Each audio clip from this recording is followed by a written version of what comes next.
Mesdames et messieurs, bonsoir. La télévision d'État en Arménie occidentale vous présente les nouvelles de jour. Découverte d'anciennes structures souterraines à Tigranakert. Tout statut au sein de l'Azerbaïdjan est inacceptable pour l'Artsakh. David Babayan. Les femmes écrivaines d'Arménie occidentale et l'OTAM. Haïkanouch Mark. À Amaras, après la liturgie de la fête de l'Assomption de la Vierge Marie, la consécration des racines à Olio, l'Arménie accueille le Festival international de musique Sensor, Église de la foi nationale, enseignement sacré haïtien, une congrégation de mecs arévortunaires et aramgui, soutenant la télévision d'État d'Arménie occidentale. Grâce à 4 années de fouilles archéologiques sur la colline de Grefia dans la province de Kocaïku à Tigranakert en Arménie occidentale, les archéologues ont découvert 2697 objets que les ont donnés à un musée. Les fouilles ont révélé que les hommes ont commencé à s'installer au néolithique sur la colline de Grefia, tandis que sur la colline d'Ambar, à quelques centaines de mètres de là, ils se sont installés au néolithique près que ces découvertes documentent l'existence de personnes dans cet endroit il y a 11 à 12 000 ans. Selon le docteur Ayşe Touba Okşe, professeur de sciences archéologiques, 3 structures souterraines d'un diamètre d'environ 10 mètres ont été découvertes sur la colline de Grefia, dont l'une a révélé des monuments à colons contemporains de Bortassar. On peut dire, d'après les objets, que des rituels étaient pratiqués ici. Nous ne voulons pas les qualifier carrément de temples parce que nous n'avons pas encore assez de données. Ils sont également considérés comme des structures spéciales, tout comme les structures de Bortassar, a déclaré le professeur. Se référant à la dernière déclaration d'Aliyev, le ministre des Affaires étrangères de l'Artsakh, David Babayan, a écrit « Le président azerbaïdjanais Ilham Aliyev a déclaré dans une interview hier que les Arméniens vivant au Karabakh en tant que partie de l'Azerbaïdjan n'auront aucun statut, aucune indépendance et aucun privilège spécial. Que peut dire ici? Il est inutile d'entrer dans les détails, je dirais seulement ce qui suit. En bien, tout d'abord, je veux remercier Aliyev pour sa sincérité. Après tout, ni l'Azerbaïdjan ni ses dirigeants ne jamais caché leurs projets concernant l'Artsakh. Deuxièmement, le Karabakh ne fera pas vraiment partie de l'Azerbaïdjan car le Karabakh lui-même n'existera pas. En outre, tout statut au sein de l'Azerbaïdjan est inacceptable pour l'Artsakh. Comment les Juifs pourraient-ils avoir en quelconque statut administratif territorial dans l'Allemagne nazie?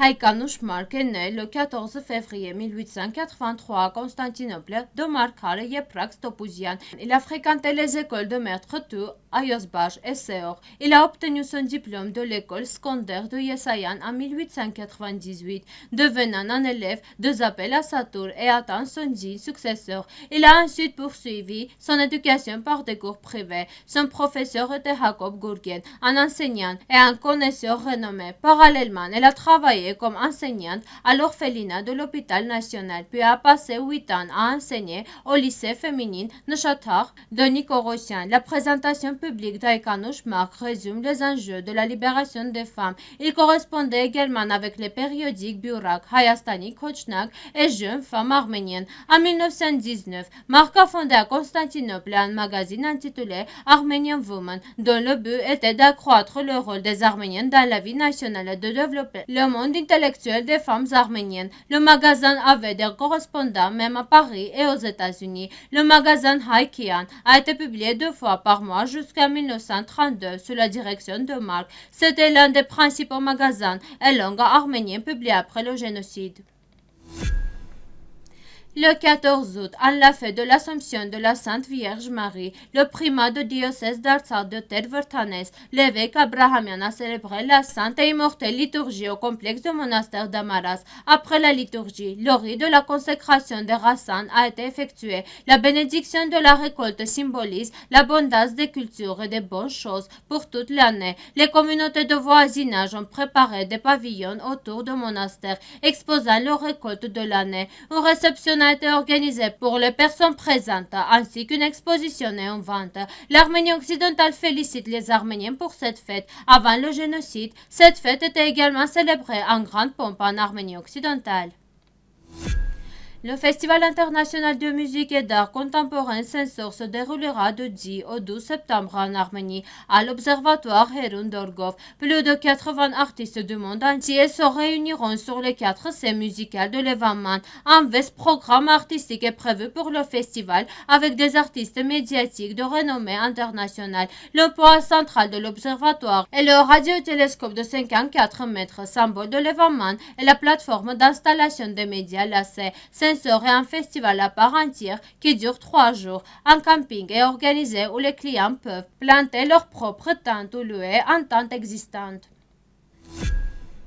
Souvent, dans divers endroits où de ma part vous attendez les termes de foi nationale, arévortinet, doctrine arménienne et école magique, aramagi et congrégation, et beaucoup s'intéressent à la signification de tous ces termes, quels sont leurs liens et leurs différences, et en général, l'arménien qui cherche à vivre selon sa croyance nationale, qui est comment il peut suivre et communiquer. Le terme de credo national est le nom général de tous les credos qui sont fondés sur la vision du monde et la conception du monde d'une nation particulière. Il peut s'agir d'arméniennes, d'égyptiennes, d'assyriennes, d'allemands, d'américaines et d'autres confessions. L'article complet est disponible sur notre site web.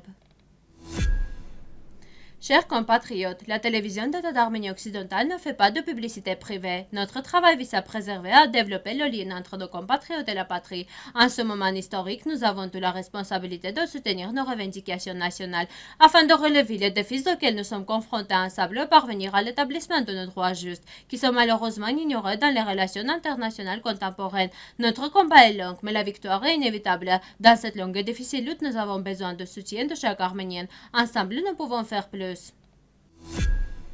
Merci de votre fidélité. À la fin de notre émission, vous pourrez profiter d'une performance musique folklorique des Arméniennes. Vous pouvez écouter la version complète de la musique sur notre site web.